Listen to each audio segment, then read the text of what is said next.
AP వార్తల్లోకి వెళ్దాం. ఇసుక మాఫియాకు 7గురు బలి. అక్రమ ఇసుక తరలిస్తున్న టిప్పర్ ఢీ కొట్టడంతో కారు నుజ్జు కారులో ఉన్న వారంతా అక్కడికక్కడే మృతి అంటూ ఈ తెలుగుదేశం ఆయనకి సంబంధించిన టిప్పర్ అని చెబుతున్నారు. అయితే విశేషం ఏంటంటే ఎల్లో మీడియా నుండి తెలుగుదేశానికి మద్దతు ఇచ్చే ఈనాడు ఎక్కడ కనీసం ఇసుక మాఫియా అని రాయడానికి కూడా వెనకాడితే ఇంకేం జర్నలిజం ఏం పాడు. అతివేగం ఆపై రాంగ్ రూట్ అంట. ఓకే, రాంగ్ రూటు అది రాయండి, అభ్యంతరం లేదు. కానీ ఇసుక మాఫియా అనే గురించి మాత్రం రాయకుండా జాగ్రత్త దాచేయాలనే తాపత్రయం ఏమిటో అర్థం కాదు. అలాగే వీళ్ళు కూడా జ్యోతి వాళ్ళు కూడా చిదిమేసిన టిప్పర్ అంట. అంతేగాని ఇసుక మాఫియా అనేది రాయకుండా చాలా జాగ్రత్తగా ఉంటారు. ఒక సాక్షి మాత్రమే వాస్తవంకి దగ్గరగా రాసింది. ఇసుక మాఫియాకి 7గురు బలి అని రాసింది.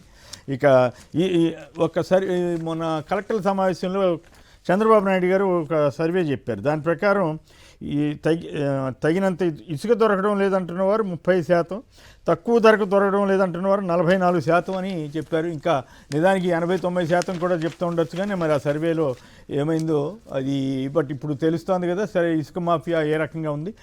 మీటర్ రోడ్డుకి 10 లక్షల రూపాయలు ఖర్చు పెడుతున్నారట. రాజధాని రోడ్ల అవసరాల్లో రికార్డు బద్దలు కొడుతున్నారంటూ మీటరు రోడ్డుకి 10 లక్షలు అంటండి. అబ్బబ్బబ్బబ్బా. బాకీలు బడాయిలే. బాబు సర్కార్ ప్రోగ్రెస్ నివేదిక విడుదల చేసిన కాగ్ అంటూ అప్పులు 55,000 కోట్లు చేస్తున్నారట. 16,000 కోట్లు కేంద్రం నుంచి రావాల్సి తక్కువ వచ్చిందంట గతంలో కంటే. హైకోర్టు అంటే లెక్కే లేదు. కోర్టు ఆదేశాలను పట్టించుకోకుండా డిఎస్సి వేడుకలు. ప్రభుత్వ తీరుతో అభ్యర్థుల్లో ఆందోళన.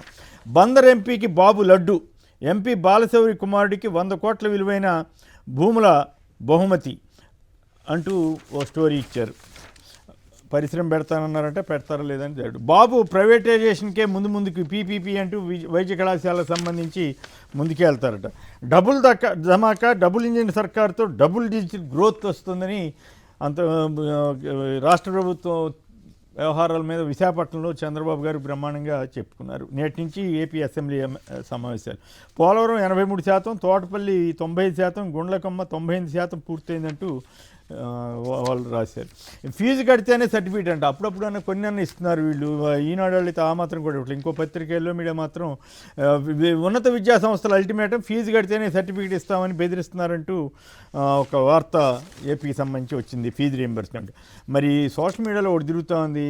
వేటు న్యూస్ వాళ్ళది అనుకుంటా. భారీగా పడిపోయిన బంతిపూల ధరలు. టమాటాలు, అలాగే ఉల్లి, అలాగే ఇతర అంతకుముందు మిర్చి, మామిడి, వీటితో పాటు ఇప్పుడు బంతిపూల ధరలు కూడా పడిపోయినాయని వాళ్ళంతా పారపోసుకుంటున్నారండి. పాపం కండక్టరు, అయ్యా ఈ ఫ్రీ బస్సు వల్ల మా బతికే పరిస్థితి కనపడట్లేదని అన్న కండక్టర్ మీద జంగారెడ్డిగూడెంలో కక్ష సాధింపు చేస్తున్నారంటూ ఆవిడని వివరణ అడిగి పక్కన పెట్టారని చెప్తారు. అటువంటివి మానుకుంటే బెటర్ ఏమో. 6 నెలల్లో 1.17 లక్షలు కోట్లు అంట. ఏది ఏప్రిల్ నుంచి ఇప్పుడు 5 నెలల్లో రాష్ట్రానికి సమకూరిన నిధులు వేట.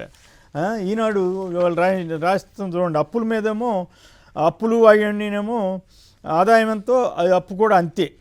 జగన్ ఉన్నప్పుడు అప్పు అని మొదటి పేజీలో తాటికాయంత అక్షరాలతో రాసిన ఈనాడు ఇప్పుడు రుణ సమీకరణ అంటూ అందంగా 16వ పేజీలో వేసిందట. సోషల్ మీడియాలో ఈ వార్తలన్నీ వచ్చాయి. ఈ తెలంగాణ వార్తలకు వెళ్తే సమూలంగా మార్చేద్దాం, సరికొత్త విద్యా విధానం తీసుకొద్దామని రేవంత్ రెడ్డి గారు అన్నారు. అలాగే 1743 ఉద్యోగాలని ఆర్టీసీలో భర్తీ చేస్తున్నారు. ఫామ్ హౌస్లో దాక్కున్నా లాక్కొచ్చి లోపలేస్తాం. గత ప్రభుత్వంలో హైదరాబాద్ గేట్వే ఆఫ్ డ్రగ్స్గా మార్చారంటూ బీఆర్ఎస్ మీద కేసీఆర్ మన రేవంత్ రెడ్డి గారు విరుచుకుపడ్డారు. అలాగే ఆయన ఇంకో మాట కూడా అన్నారు, తనకు బంధుప్రీతి లేదని. నియంతలా సీఎం రేవంత్ వ్యవహరిస్తున్నారని మన కేటీఆర్ గారు అన్నారు. అయితే జైపాల్ కుటుంబ భూముల కోసమే 4th సిటీకి రోడ్డు అని కూడా ఆయన ఆరోపిస్తే నాకు బంధువులతోటి వాళ్ళతోటి ఎవరితోటి సంబంధం లేదు, నాకు ఎవరైనా ఒకటే అని రేవంత్ గారు సమాధానం ఇచ్చారు. ప్రణాళిక కాదు సర్కార్ సంకల్పం అంటూ తెలంగాణ రైజింగ్ 2047 అంట. రాష్ట్రంలో ఆరోగ్యశ్రీ సేవలకు తెలంగాణ, ఏపీ 2 చోట్ల కూడా బ్రేక్ అయింది.